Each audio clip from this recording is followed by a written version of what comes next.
do you assess the reaction of the services of the protests? So, like police, do they have the right to shoot farmers demonstrating? Will it also be the European standard now, do you think? Well, it shouldn't be the European standard to respond to a peaceful protest with violence. That's always a bad thing. You may respond to a protest with violence if it's really needed, but it should be very last resort. And I think you are referring to the case where a police officer shot at a tractor. That was, of course, very disproportionate. Yeah. And are these agricultural reforms that are now being carried out in Netherlands compatible with the Dutch law? No, that's a very interesting question. We have a new law. It was introduced in 2020 and it entered into a real law in 2021. And the law itself says that the nitrogen emissions should be reduced by 2025, 2030, 2035 with certain percentages. But right now a program is being introduced by the government, not as a law, but as just a program.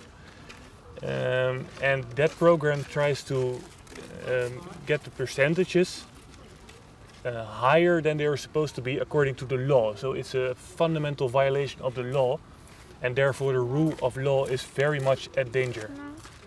It's dangerous. Okay, so it's dangerous because of what? Well, we are a democratic nation, or at least we should be. And in a democratic nation, the rule of law is one of the most important things. The government should never overreach.